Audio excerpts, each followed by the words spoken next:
चलिए देखिए, हम लोग कल जो पढ़े थे, जैसे कि कुछ थोड़ा बहुत इंट्रोडक्शन क्लास था, इसे उसे कुछ बताए थे, कोई ज्यादा चीज पढ़ाए नहीं है। कल का क्लास सिर्फ थोड़ा बहुत चीज पढ़ाए थे, उसको यूट्यूब पे पर्सनल जैसे कि इंट्रोडक्शन को अलग कर दिए, और जो क्लास नंबर जहाँ से लिखाना शुरू किए उसको अलग कर दिए, क्लास 1 करके डाल देंगे वीडियो, और इंट्रोडक्शन क्लास करके वो अलग वीडियो डाल देंगे। मतलब उसको आधा काट के अलग अलग कर दिए, जो पढ़ाए उसको अलग कर दिए, पढ़ाने वाला सिर्फ देख लेना है, आपका काम हो जाएगा। जिसका अगर मान लीजिए कल का क्लास छूट गया है, वो एक बार वीडियो यूट्यूब पे जाके देख लेना। अब वो यूट्यूब वीडियो कहाँ मिलेगा, तो आप सर्च भी कर सकते हैं, प्रभु जी करियर पॉइंट। और नहीं, चलिए अभी से अब क्लास शुरू करते हैं। देखिए कल जो बताए थे आप लोग को, आ, देखिए नंबर सिस्टम हम लोग शुरू किए थे, पहला चैप्टर, और सब चीज पीछे बता दिए, जो दिक्कत होगा हम बीच बीच में आपको बताते रहेंगे। और इसमें आपको अंक के बारे में बताए थे और संख्या के बारे में बताए थे। अंक अंक किसको कहते हैं, बताइए, अंक किसे कहते हैं? गणित की सबसे छोटी इकाई को अंक कहते हैं। या संख्या को लिखने के लिए जिस चिन्ह का प्रयोग करते हैं उसको हम लोग अंक कहते हैं। इसके बारे में हम बताए थे। जैसे अगर संख्या आप लिखते हैं 6, 7, 8 लिखे तो ये 78 है, और ये 3 अंक का संख्या है, और 3 अंक से मिला है, तो ये अंक से अंक संख्या को लिखने के लिए जिस चिन्ह का प्रयोग किए, जैसे 6 का प्रयोग किए, 7 का प्रयोग किए, 8 का प्रयोग किए, तो इसको अंक कहेंगे। और जिस अब इसके बाद लिखाए थे एक संख्या लिखाए थे। संख्या के बारे में हम आपको लिखाए थे कि अंक एक या एक से अधिक अंकों के समूह को संख्या कहते हैं। एक या एक से अधिक, जैसे बोल बताइए, जैसे अगर लिखा रहेगा 15, बताइए संख्या है कि अंक? अच्छा, लिखा रहेगा 7, संख्या की अंक? अंक और संख्या दोनों। देखिए अंक जो होता है 0 से 9 तक, अब 0 से 9 तक अंक भी होगा और साथ में संख्या भी होगा। ये सब डिटेल से हम कल बताए हैं, समझाए हैं, लिखाए हैं सब बात को इसके बारे में। अगर एगो अंक भी है तो उसको संख्या भी कह सकते हैं, अंक भी कह सकते हैं। लेकिन अगर 15 लिखा है तो इसको खाली संख्या कहेंगे। ये सब चीज हम रिवीजन करवाए थे, यूट्यूब पे देख लेना है, कोई दिक्कत नहीं होगा। इससे ही छूट भी जाएगा तो किसी को उतना टेंशन नहीं लेना। ये सब एग्जाम में पूछेगा नहीं, जानकारी के लिए सिर्फ बता दिए। अब पूछेगा जो एग्जाम में आपका, वो अभी शुरू हो जाएगा आपका। अभी जो शुरू करेंगे, अभी पूछने वाला चीज शुरू करेंगे। देखिए अभी हम लोग पढ़ेंगे संख्या के बारे में। संख्या हम लिखाए थे, संख्या किसको कहते हैं, ये चीज लिखाए थे। देखिए एक संख्या का हम सीरीज आपको बता देते हैं, सीरीज कौन कौन संख्या कैसे कैसे होता है। वो एग्जाम से कोई लेना देना है नहीं, लेकिन थोड़ा समझ बढ़ा देगा। आप उसके बाद सब संख्या के बारे में परिभाषा, एग्जाम्पल और सब चीज हम लोग उसके बारे में पढ़ते चलेंगे। पहले देखिए यहाँ शुरू कीजिए संख्या से, नंबर से। नंबर, देखिए संख्या जो होता है, नंबर जो होता है, देखिए जितना भी संख्या इस दुनिया में होता है, चाहे कोई भी संख्या हो, नंबर कोई भी रहेगा, कोई भी संख्या रहेगा, उसको 2 भाग में हम लोग बांट देते हैं। जितना भी संख्या होता है उसको हम लोग 2 भाग में बांटेंगे। जितना भी दुनिया में संख्या होता है उसको 2 भाग में ही बांटते हैं। एक होता है आपका वास्तविक संख्या, एक होता है आपका वास्तविक संख्या, जिसको हम लोग रियल संख्या नंबर कहेंगे, और एक होता है आपका काल्पनिक संख्या। काल्पनिक संख्या कहते हैं। आप लोग भी लिखिए, ऐसे डायग्राम बनाना है, बीच में लिखना है और दोनों इस तरह से बनाना है। सब लिखते भी चलिए, थोड़ा लिखिएगा तो आगे और बताते चलेंगे, इसको ऊपर करते जाएंगे, लिखते जाना है सब यहाँ से। और देखिए यहाँ से क्लास आपका शुरू है, कोई निगेटिव बात मन में नहीं रखना है, और यहाँ से एक एक चीज लिखते चलना है, पीछे कुछ नहीं आपका छूटा है, उस सबसे कोई दिक्कत होगा नहीं। आज इसे नहीं छूटना चाहिए, काहे कि आज आपका क्लास शुरू है, यहाँ से आपका एग्जाम का ही बात चलेगा।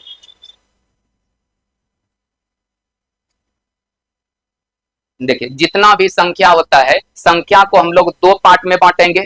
एक काल्पनिक संख्या होगा, एक वास्तविक संख्या होगा। और जितना जितना भी संख्या होता है उसको 2 पार्ट में बांटे, एक वास्तविक संख्या, एक काल्पनिक संख्या। अब थोड़ा यहाँ और समझिए। देखिए इसके बाद क्या होगा, जितना भी संख्या इसको 2 पार्ट में बांटे, एक वास्तविक संख्या, एक काल्पनिक संख्या। अब इसके बाद देखिए काल्पनिक संख्या यहाँ से खत्म हो जाएगा, ये आगे नहीं बढ़ता है। अब इसके बाद जितना भी संख्या आप लोग पढ़ते हैं या हम लोग लिखते पढ़ते हैं, वो सब का सब वास्तविक संख्या ही होता है। काल्पनिक संख्या के बारे में बहुत लोग जानता भी नहीं होगा, काल्पनिक संख्या कहते किसको, बहुत लोग नहीं जानता होगा। काल्पनिक संख्या किसको कहते हैं, कौन कौन जानते हैं? काल्पनिक संख्या क्या, कौन संख्या होता है? हाँ, ऐसे जो पढ़े हैं वो वही यहाँ से जानते होंगे, नहीं यहाँ ही पढ़े, तो इसके बारे में बहुत कम लोग जानता है। कोई दिक्कत नहीं, हम परिभाषा भी लिखाएंगे, एग्जाम्पल भी लिखाएंगे, समझाएंगे, टेंशन नहीं लेना, उसको जब आएगा ना बता देंगे। तो यहाँ से काल्पनिक संख्या खत्म हो जाएगा। अब जितना भी संख्या हम लोग आगे पढ़ेंगे उस सब का सब वास्तविक संख्या होगा। और वास्तविक संख्या को हम लोग 2 भाग में बांट देते हैं। वास्तविक संख्या जितना भी होगा वो 2 पार्ट में बंटता है। अब ये दोनों पार्ट कौन होगा, तो एक परिमेय संख्या होता है और एक अपरिमेय संख्या होता है। देखिए पहले हम अपरिमेय लिख देते हैं, बाद में उधर परिमेय लिखेंगे, क्योंकि परिमेय भी 2 पार्ट में बटेगा। तो इसको उधर जगह हम लोग का बच जाएगा। तो यहाँ लिखते हैं अपरिमेय संख्या, अपरिमेय संख्या, और यहां लिख देते हैं परिमेय संख्या,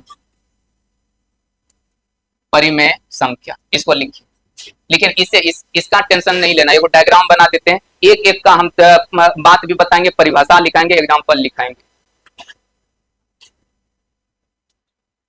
देखिए, वास्तविक संख्या को दो भाग में बांट दिए, एक परिमेय संख्या, एक अपरिमेय संख्या, rational number, irrational number, English और सब लिखाते चलेंगे आगे, जब परिभाषा लिखाएंगे वहां लिखाते चलेंगे।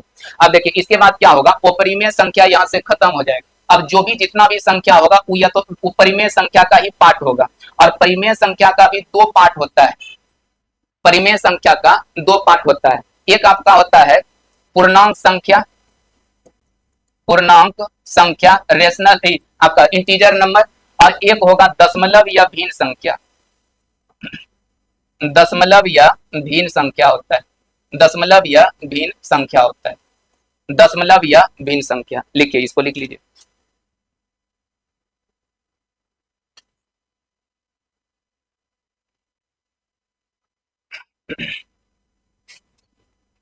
दशमलव या भिन्न संख्या। देखिए इसके बाद और आगे बढ़ते हैं। देखिए इसके बाद दशमलव या भिन्न संख्या खत्म हो जाएगा, और जितना भी संख्या इसके बाद होगा ये पूर्णांक संख्या होगा। और पूर्णांक संख्या को भी हम लोग दो पार्ट में बांट देते हैं, एक होता है हम लोग का धनात्मक पूर्णांक, पॉजिटिव इंटीजर, धनात्मक पूर्णांक, एक हो जाएगा आपका ऋणात्मक पूर्णांक, ऋणात्मक पूर्णांक, ऋणात्मक पूर्णांक। और एक देखिए इसको एक और पार्ट में बांट दीजिएगा, एक होता है उदासीन पूर्णांक, उदासीन पूर्णांक, उदासीन पूर्णांक, इसको लिखिए। लेकिन सब समझा देंगे हम एक बार इसको कंप्लीट।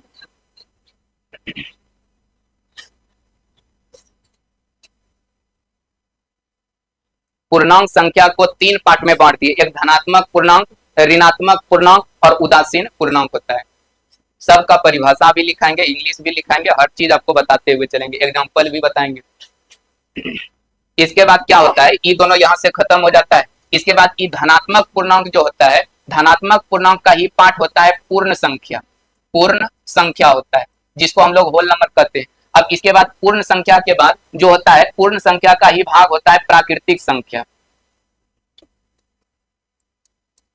प्राकृतिक संख्या, लास्ट यही प्राकृतिक संख्या। लिखिए, एक बार हम शुरू से बता देते हैं।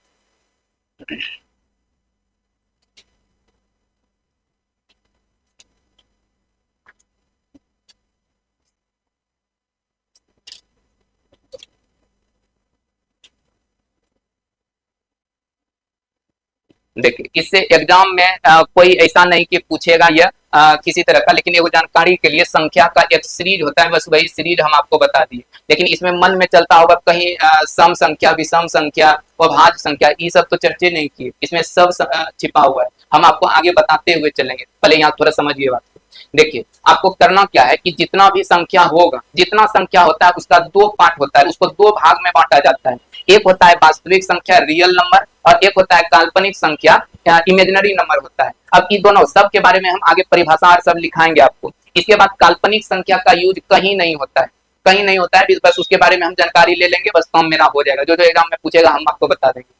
इसके बाद जितना भी संख्या होगा सब का सब वास्तविक संख्या होता है। ये जितना नीचे लिखा हुआ है ना, या जितना भी पढ़ते हैं संख्या, उस सब का सब वास्तविक संख्या रियल नंबर ही होता है, रियल नंबर का ही पार्ट होता है। अब रियल नंबर को भी हम लोग दो भाग में बांटे हैं, एक होता है परिमेय संख्या और एक होता है अपरिमेय संख्या। परिमेय संख्या और अपरिमेय संख्या, अपरिमेय संख्या यहाँ से खत्म हो जाता है। इसके बाद जितना भी संख्या हम लोग पढ़ते हैं उस सब का सब परिमेय संख्या का ही हिस्सा और पार्ट होता है। अब परिमेय संख्या को भी हम लोग दो पार्ट में बांट दिए, एक होता है पूर्णांक संख्या, इंटीजर नंबर, पूर्णांक जो पूरा पूरा वैल्यू होगा, उसके बारे में परिभाषा जब लिखाएंगे तो क्लियर होगा। तो पूर्णांक संख्या एक दशमलव या भिन्न संख्या, दशमलव में रहेगा या भिन्न में रहेगा, उसको हम लोग कह देते हैं दशमलव या भिन्न संख्या, इसमें रहेगा। और दशमलव और भिन्न का भी यहाँ से बात खत्म हो जाएगा। अब जितना भी संख्या आगे बनता है उसको हम लोग पूर्णांक संख्या कहते हैं, जैसे सम, विषम, ये सब पढ़ेंगे तो इसी का हिस्सा होता है। जैसे सम पढ़ते हैं तो 2, 4, 6, 8 ये सब पूर्णांक संख्या में आता है। पूर्णांक संख्या का परिभाषा आज पढ़िएगा तब और क्लियर होगा। तो पूर्णांक संख्या का ही पार्ट होता है, देखिए धनात्मक पूर्णांक, ऋणात्मक पूर्णांक और एक उदासीन पूर्णांक। क्या होता है उदासीन पूर्णांक, ये सब चीज भी हम आगे लिखाएंगे आपको। इसके बाद देखिए देखिए कि धनात्मक पूर्णांक का ही पार्ट होता है पूर्ण संख्या। पूर्ण संख्या के बारे में परिभाषा लिखाएंगे आपको। और सबसे छोटी संख्या या अंतिम संख्या प्राकृतिक संख्या होता है। प्राकृतिक संख्या जिसको हम लोग नेचुरल नंबर कहते हैं, नेचुरल प्राकृतिक संख्या, मतलब बहुत दिन से यही संख्या का ज्यादातर प्रयोग हुआ है।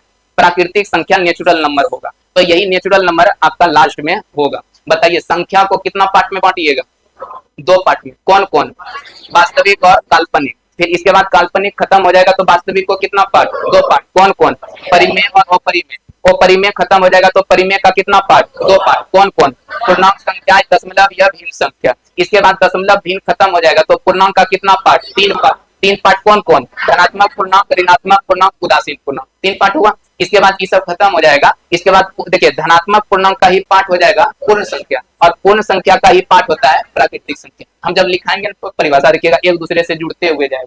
तो थोड़ा इस सीरीज को ध्यान में रखना है, एग्जाम में कुछ नहीं पूछेगा। अगर आपसे कोई कह दे ऐसे पूछे, देखिए जैसे इसी से हम एगो अनुमान लगाते हैं, जैसे कि आपसे बनता है एक सवाल नहीं, जैसे अगर कहेगा कि पूर्णांक संख्या है, अब ऑप्शन वो एडजस्ट करके देगा, ऑप्शन एडजस्ट करके देगा वास्तविक संख्या, काल्पनिक संख्या, दोनों, इनमें से कोई नहीं। वास्तविक संख्या, क्या कि हम लोग पढ़े हैं कि जितना भी संख्या होता है सब का सब वास्तविक संख्या होता है। अगर यही चीज का देगा, जैसे लिख देगा कोई भी संख्या प्राकृतिक संख्या है, अब बस ऑप्शन बना के दे देगा, कहेगा परिमेय संख्या, वो परिमेय संख्या, फिर काल्पनिक संख्या, इनमें से कोई नहीं। परिमेय संख्या देना, क्या कि वो परिमेय तो होगा नहीं, वो परिमेय का परिभाषा पढ़ेंगे, थोड़ा इस सब में भी मदद कर देता है। तो एक बार रूम पे पढ़ के इसको एक एक करके समझने का कोशिश करना, नहीं तो इसका उतना यूज है नहीं। बस एक सीरीज हम बता दिए कि इस संख्या पढ़ना है। अब इसी सम के अंदर जो है सम, विषम, भाज, भाज सब कुछ हम बताते हुए निकल जाएंगे, समझे। तो इसमें देखिए सबसे छोटी संख्या जो होता है वो प्राकृतिक संख्या होता है। तो यहाँ से पढ़ते हुए ऊपर तक हम लोग पहुंच जाएंगे, मतलब लास्ट से लेके ऊपर तक पहुंचना है। तो सबसे पहले हम लोग पढ़ेंगे किसको, प्राकृतिक संख्या, फिर ऊपर बढ़ेंगे पूर्णांक संख्या, फिर ऊपर पढ़ेंगे और सब पढ़ते हुए निकल जाएंगे। तो लिखिए इसमें पहला संख्या जो लिखना है प्राकृतिक संख्या, नेचुरल नंबर लिखना है। लिखिए सब लोग, यहाँ से कम का बात शुरू होगा।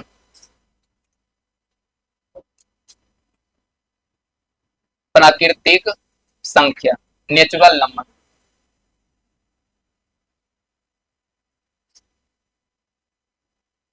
नेचुरल नंबर इंग्लिश भी लिखते जाएंगे जो संख्या रहेगा, अब उसमें लिखते उतना लिखने में फिर वो ज्यादा हो जाता वहां पे, इसीलिए नहीं लिखे। लिखिए प्राकृतिक संख्या लिखिएगा, प्राकृतिक संख्या लिखना है। प्राकृतिक संख्या नेचुरल नंबर लिख के डैश देना। अभी लिखा नहीं रहे कुछ, सिर्फ ये बोले प्राकृतिक संख्या या नेचुरल नंबर, आप इसको लिख के डैश दी। अब थोड़ा समझिए यहाँ से बात, और यहाँ से कम का बात शुरू होगा, एग्जाम का बात शुरू होगा। एग्जाम में पूछेगा, सवाल बनाने में मदद करेगा। अगर इसको नहीं समझे ना तो प्राकृतिक संख्या अभी बहुत, मतलब देखिए जब शुरू किए, जैसे प्राकृतिक संख्या हम लोग शुरू किए, तो प्राकृतिक संख्या के बारे में जो भी बेसिक थ्योरी होगा उसको एक जगह पढ़ लेंगे। लेकिन बहुत जगह क्या होता है कि इसका खाली परिभाषा लिखा के आगे निकल जाता है। नहीं, ऐसा करेंगे, आप कुछ चीज बाद में बताएंगे, कुछ अभी बता देंगे, तो फिर दिक्कत होगा समझने में। तो जितना इसका थ्योरी होगा, जितना एग्जाम में इसके बारे में सवाल पूछा है या पूछेगा, वो एक जगह पढ़ लेंगे, एक जगह रहेगा। कभी भी प्राकृतिक संख्या से मिला कॉपी उल्टा ये सब मिल जाएगा। क्वेश्चन तक हम अलग से लिखाएंगे, कैसे सवाल पूछेगा, क्या करेगा। और खाली एगो प्राकृतिक संख्या पढ़िएगा तो 3-4 क्लास लगेगा एगो संख्या, नहीं तो पढ़ाने का तो परिभाषा लिख देगा, गिनती की संख्या को प्राकृतिक संख्या कहते हैं, बस खत्म कर देता है, एग्जाम्पल लिखा दिया, काम खत्म। लेकिन इसके बारे में जितना सवाल पूछा है सब एक जगह आपको लिखा देंगे, जो पूछा है सब लिखा देंगे। तो पहले देखिए इसका परिभाषा आपको समझना है। देखिए सबसे पहले हमको जानना है कि प्राकृतिक संख्या कहते किसको है। देखिए प्राकृतिक संख्या जो होता है, गिनती की संख्या को हम लोग प्राकृतिक संख्या कहते हैं। गिनती की संख्या को हम लोग प्राकृतिक संख्या कहते हैं। अच्छा बताइए, जैसे अगर आपको कभी कोई चीज गिनने के लिए दे दे, मतलब हम ही को कहेगा कि स्टूडेंट गिनिए कितना होगा, तो बताइए हम शुरू कहाँ से करेंगे, एक। अगर गिनना शुरू करेंगे तो 1 2 3 4 ऐसे शुरू करेंगे, एक से शुरू करते हैं। इसीलिए प्राकृतिक संख्या भी शुरू होता है एक से। कभी भी देखिए अगर आपको गिनने के लिए कह देगा तो 5 से शुरू नहीं कीजिएगा, 5 जैसा। आप जब भी शुरू कीजिएगा तो 1 से ही शुरू कीजिएगा। तो इसीलिए प्राकृतिक संख्या भी 1 से शुरू होता है, मतलब 1 2 3 4 5, और इसी तरह से लास्ट में जो रहेगा वो n मान लेते हैं कि लास्ट में n। तो प्राकृतिक संख्या का शुरू 1 से होगा, मतलब गिनती की संख्या को ही हम लोग क्या कहेंगे, प्राकृतिक संख्या या नेचुरल नंबर। देखो बात वहां पे लिख लीजिए, लिखिए इसमें यहां से लिखना है, एगो परिभाषा इसका। लिखिए गिनती की संख्या को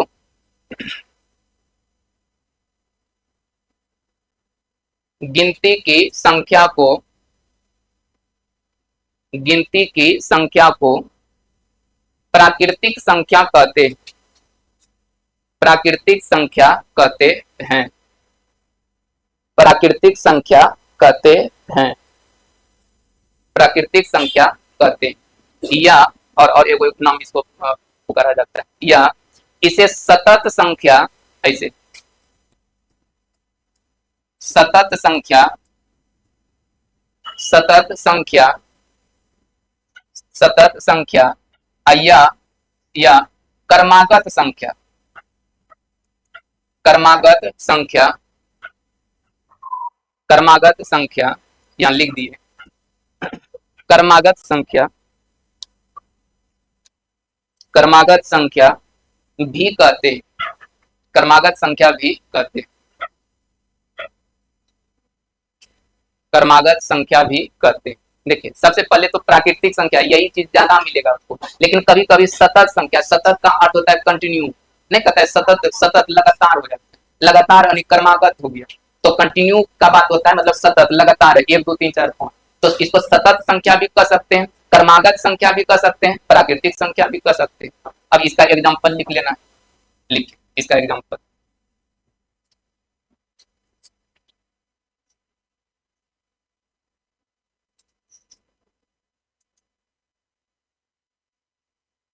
प्राकृतिक संख्या जो होता है लगातार संख्या होता है, 1 2 3 4 होता है, गिनती की संख्या को हम लोग प्राकृतिक संख्या कहते हैं, ये बात को याद रखिएगा, गिनती की संख्या को प्राकृतिक संख्या कहते हैं। अच्छा गिनती तो 1 से शुरू करते हैं, तो प्राकृतिक संख्या भी 1 से शुरू है। अब ये हुआ अंतिम संख्या। देखिए अब जो बात समझिएगा थोड़ा ध्यान से समझना है ताकि सब फार्मूला में काम होगा। अच्छा देखिए एन को हम लोग क्या माने, अंतिम संख्या, अंतिम संख्या कितना है, एन माने, शुरू वाला संख्या 1 है, अंतिम वाला संख्या, इसको समझना है, ये बहुत कम का चीज है, ये एन के बारे में समझना है, इसी से सब फार्मूला बनता है। आगे हम लोग पढ़ेंगे प्राकृतिक संख्या को जोड़ने के लिए उसके वर्गों का योग, घनों का योग, बीच वाला प्राकृतिक संख्या का योग, तो यही एन कम होगा, इसको समझना बहुत जरूरी है। जैसे देखिए एन का मान, अब एन है क्या, हम यहाँ लिख देते हैं, देखिए जहां एन बराबर हो जाएगा अंतिम संख्या, अंतिम संख्या, ये चीज को ही समझना सबसे मेन चीज है जो फार्मूला में कम आएगा। देखिए एन होता है अंतिम संख्या, अच्छा इसको लिख लीजिए इस तरह से, जहां एन बराबर अंतिम संख्या,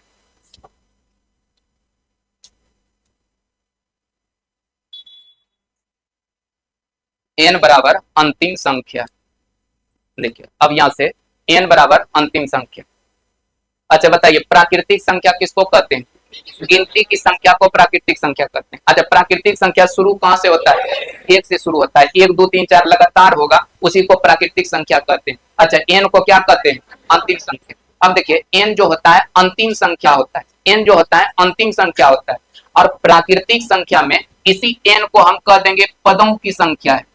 अच्छा 1 मिनट समझा देंगे एक बार, पदों की संख्या, यही तो समझना मेन चीज है इसमें, पदों की संख्या। अच्छा इस पदों की संख्या, इसको कहते हैं नंबर ऑफ टर्म, मतलब के वो टर्म है, पदों की संख्या बता देगा। देखिए प्राकृतिक संख्या में जो एन रहेगा मतलब अंतिम संख्या रहेगा, वही कहलाएगा पदों की संख्या। अब पद किसको कहते हैं, देखिए जैसे कि इसको कहते हैं हम लोग पहला पद, पद पद मतलब टर्म होता है, इंग्लिश इसका टर्म होता है, इसको कहते हैं पहला पद, इसको कहते हैं दूसरा पद, इसको कहते हैं तीसरा पद, इसको कहते हैं चौथा पद, इसको कहते हैं 5वां पद, इसी तरह से एन है तो उसको कहेंगे एनवां पद। लास्ट में एन है तो अंतिम संख्या माने, तो यही कहलाता है एन, एन जो है अंतिम संख्या है, जो अंतिम संख्या प्राकृतिक संख्या में रहेगा उसी को हम लोग कहते हैं पदों की संख्या भी। इस पदों की संख्या जैसे कि मान लीजिए ये सब नहीं है, इसको हटा देते, 5 तक ही संख्या लिखा हुआ है, तो बताइए अंतिम में संख्या कौन है, 5, तो 5 ही कहलाएगा कि पदों की संख्या, मतलब इसमें 5 गो पद होगा, 1 2 3 4 5, अंतिम संख्या जो रहेगा वही कहलाएगा पदों की संख्या। जैसे देखिए एक बात और समझिए, जैसे हम लिख देते हैं 1 2 3 4 5 और इसी तरह लिख देते हैं लास्ट में 10, बताइए यहां से यहां तक में के वो पद, जो अंतिम संख्या था वही पद की संख्या कहलाया कि नहीं, तो देखिए 10 को लिखे तो 10 हो गया, अगर मान लीजिए अंतिम में लिख दे 100 तो बताइए के वो पद होगा 100, यानी एन का मान कितना होगा 100, अंतिम पद ही पद कहला जाता है प्राकृतिक संख्या में। यही चीज थोड़ा कंफ्यूजन करेगा सम विषम में, उसमें एन का मान अलग अलग होता है, उस जगह हम याद दिला देंगे अगर अभी पढ़ा हुआ ठीक से रहेगा तब।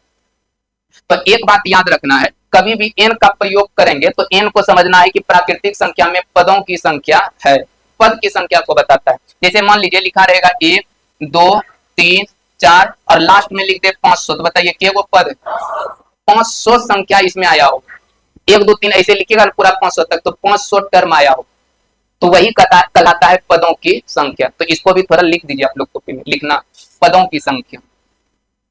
अच्छा एक बार फिर रिवीजन करवाते हैं। एन कहलाएगा क्या, पदों की संख्या, जो इंग्लिश में लिखते हैं नंबर ऑफ टर्म, लिख लीजिए। बताइए प्राकृतिक संख्या किसको कहते हैं, गिनती की संख्या कहते हैं प्राकृतिक संख्या। अच्छा प्राकृतिक संख्या में अंतिम अंक को किससे सूचित करते हैं, एन से सूचित करते हैं। अच्छा एन क्या बताता है, पदों की संख्या, के वो पद होगा, प्राकृतिक संख्या में बात बोले, अंतिम पद जो रहेगा बस उसी वही कहलाएगा आपका पदों की संख्या। आगे फार्मूला में इसका प्रयोग बहुत ज्यादा होता है, हम लोग पढ़ेंगे आगे formula n into N plus 1/2 और सब पढ़ेंगे n into N plus 1 into 2n plus 1/6। तो n अगर प्राकृतिक संख्या में लिखेंगे तो यही पढ़ना है, पदों की संख्या होता है, और n के जगह जो वैल्यू रखेंगे जो अंतिम में रहेगा संख्या उसी को रखना है, वो सब चीज आगे हम सिखाएंगे, लेकिन अभी ये बात को समझना है। बताइए n क्या है, अंतिम पद, और n कहते क्या क्या चीज को है, दर्शाता है पदों की संख्या, ये प्राकृतिक संख्या। तो इतना बात इसमें ध्यान में रखना है। अब इसमें क्या होता है कि इसी से प्राकृतिक संख्या से रिलेटेड छोटा छोटा कुछ बात होता है जो एग्जाम में डायरेक्ट पूछ लेता है, तो उसको यहाँ लिखा देते हैं, उसको याद कीजिएगा, थोड़ा 2-4 बार पढ़ना है, हम अभी समझा देंगे, आप फाइनल उसको 2-4 बार रूम पे पढ़ लीजिएगा, याद हो जाएगा। तो जो जो एग्जाम में पूछा है उसको हम लिखा देते हैं, 2-3 को पॉइंट होता है उसको लिख लेना, समझाते भी जाएंगे एग्जाम्पल के साथ। लिखिए वो स्टार देके लिखिए नीचे,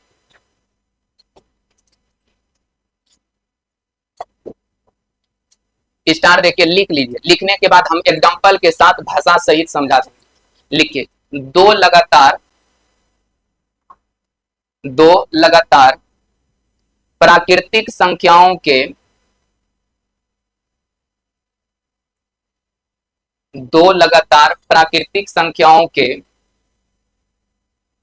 गुणनफल में बड़ी संख्या को जोड़ने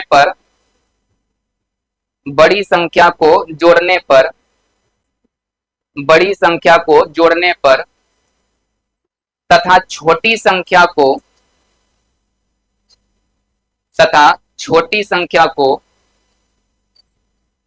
घटाने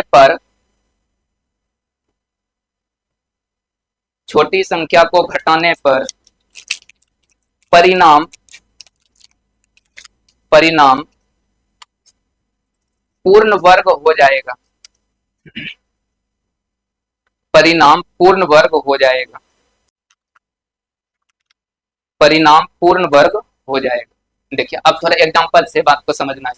देखिए हम जो आपको लिखा है अभी, देखिए आपको लिखा है एग्जांपल से क्लियर होगा, इसे भाषा अभी क्लियर नहीं समझेंगे, बात यहाँ समझिएगा बस तुरंत दिमाग में सेट हो जाएगा। लिखा दिए तो उसको याद कीजिएगा, पढ़िएगा रूम पे, समझ में आ जाएगा। जैसे हम आपको लिखा है कि 2 लगातार प्राकृतिक संख्या के गुणनफल में, 2 को कोई भी लगातार प्राकृतिक संख्या ले लीजिए, 2 को लगातार प्राकृतिक संख्या लीजिए, छोटा छोटा पे हम लोग प्रैक्टिकल कर लेते हैं, अब बड़ा बड़ा पे भी लागू हो जाएगा। जैसे कोई भी 2 लगातार प्राकृतिक संख्या लेते हैं, छोटा ले लेते हैं, जैसे 3 ले लिए 4 ले लिए, देखिए दोनों लगातार है। यही चीज लिखा है 2 लगातार प्राकृतिक संख्या के गुणनफल में, गुणनफल मतलब गुना करने पर जो परिणाम आएगा, गुना कीजिए, 4 या कितना 12। अब इस 12 में अगर बड़ी संख्या को जोड़िएगा तो परिणाम पूर्ण वर्ग हो जाएगा, पूर्ण वर्ग संख्या मिल जाएगा। आप जोड़ के देखिए 4 को तो कितना 16 देखिए 4 का स्क्वायर होता है, परिणाम पूर्ण वर्ग हो जाएगा। और छोटी संख्या को यही घटा लीजिएगा, छोटी संख्या कितना है 3 आप घटा लीजिए तो भी परिणाम पूर्ण वर्ग आ जाएगा, कितना आ जाएगा 9। देखिए ये सब चीज छोटा छोटा चीज पे प्रयोग किए। अब सवाल कैसे एग्जाम में पूछेगा हम बता देंगे, बड़ा बड़ा सवाल देता है, बड़ा बड़ा संख्या देगा, तो इसको निकालने के लिए लोग पहले इसको गुना करता है, फिर वर्गमूल निकालता है, बहुत तरह का बात करेगा तब उत्तर बताएगा, लेकिन हम बताएंगे आप डायरेक्ट देख के टिक कर दीजिएगा, तो थोड़ा चीज याद रहेगा तभी ना, समझा हुआ बात रहना चाहिए। देखिए एक एग्जाम्पल और लेते हैं, एक नंबर, जैसे मान लीजिए कोई भी संख्या ले लेना, लेकिन दोनों लगातार रहना चाहिए। लिखा है 2 लगातार प्राकृतिक संख्या के गुणनफल में, 2 को लगातार कोई भी ले लेना है, 7 ले लिया 8 ले लिया, 7 8 दोनों लगातार है, इसका जो गुणनफल आएगा बताइए 7 8 कितना 56 लिख दिए। अब बड़ी संख्या को जोड़िएगा, बड़ी संख्या कितना 8 जोड़िएगा तो कितना 64, देखिए पूर्ण वर्ग संख्या हो गया। अगर छोटी संख्या को घटा लीजिएगा तो घटाइए 7 को कितना 49, देखिए पूर्ण वर्ग संख्या 7 का स्क्वायर, अब बताइए, कोई भी आपके मन से ही ले लेंगे, छोटा लीजिए समझने के लिए, बड़ा लेके अभी काहे उतना उलझिए। आप छोटा कोई भी बताइए, जो बताइएगा वही ले लेंगे, दोनों लगातार होना चाहिए, यही बात लिखा है, कौन ले ले। हाँ, 12 13, अच्छा 12 13, देखिए बड़ा लेने से अभी कोई फायदा नहीं, अभी समझ रहे हैं चीज को, फिर 12 पे डायरेक्ट प्रयोग कर देंगे, कैसे पूछेगा हम आपको बताएंगे आपको। आप इसको गुना कीजिए, देखिए 12 3 36 के 6 3, अब 12 3 कितना 15, 156 हो जाएगा। देखिए दो लगातार प्राकृतिक संख्या के गुणनफल इतना है, अगर इसमें आप बड़ी संख्या जोड़िएगा तो परिणाम पूर्ण वर्ग संख्या कन्फर्म मिलेगा। आप जोड़ के देखिए 13 को, तो कितना 169, देखिए 13 का स्क्वायर। अगर छोटी संख्या को आप घटा लीजिएगा, जैसे कि 156 में आप घटा लीजिए 12 को, तो कितना 144, देखिए 12 का स्क्वायर हो। तो देखिए दोनों पूर्ण वर्ग संख्या आता है। आप इसको एग्जांपल में लिखिए, सवाल कैसे पूछेगा हम लिखाते।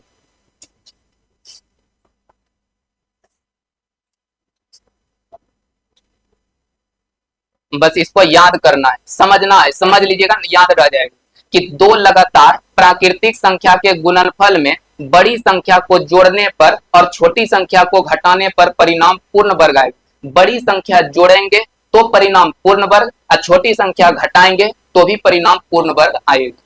इसको क्लियर समझना। एग्जांपल से एक आध वो अपने से ले लेना है, तीन चार जैसे लिए आप ले लीजिए, 10 11 ले लीजिए, 9 10 ले लीजिए, ऐसे करके थोड़ा प्रैक्टिकल करके देखिए, देखिएगा याद हो जाएगा। अब पूछेगा एग्जाम में कैसे, ये चीज हम बता देते हैं आपको।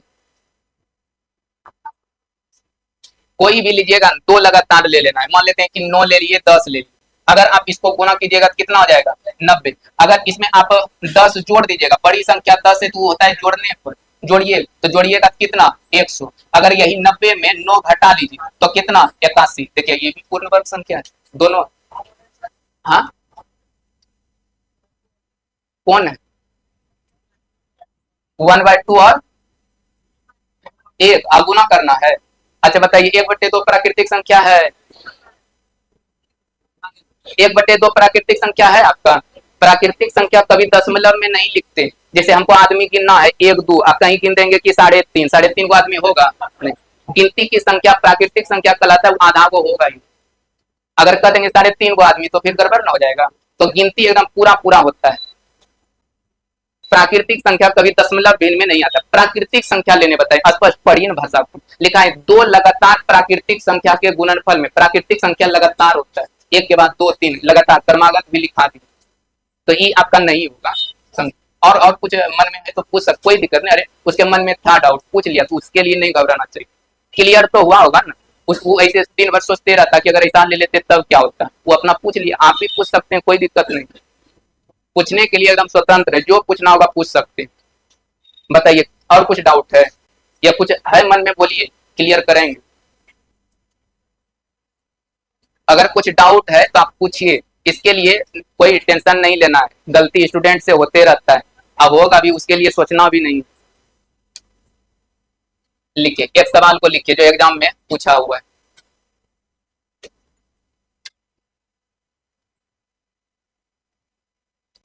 लिखिए 441 गुना 442, ये तो ये छोटा रेलवे में पूछा हुआ, इससे भी बड़ा बड़ा एसएससी में पूछा है। 441 गुना 442 के गुणनफल में, के गुणनफल में, के गुणनफल में कम से कम कितना घटाया जाए, कम से कम कितना घटाया जाए कि परिणाम पूर्ण वर्ग हो। हाँ 441 उत्तर हो गया, बनाने का जरूरत ही नहीं, कि परिणाम पूर्ण वर्ग हो। कम से कम कितना घटाया जाए कि परिणाम पूर्ण वर्ग हो। देखिए अब अगर थ्योरी आपका पढ़ा हुआ है तो इसको इस सब सवाल बनाने का जरूरत नहीं पड़ेगा। हमसे बोला क्या घटा ले, देखिए दो लगातार संख्या है ना, बस ये देखिए ट्रिक होता है, टेक्निक होता है, लोग को याद नहीं रहेगा तो क्या करेगा, इसको पहले इसको गुना करेगा, गुना करने में अपना समय बर्बाद किया, फिर उसका वर्गमूल निकालेगा। वर्गमूल निकालने के लिए हम भी पढ़ाएंगे आपको, वर्गमूल निकालेगा और निकालने के बाद वो दिमाग लगाएगा क्या जोड़ दे क्या घटा ले।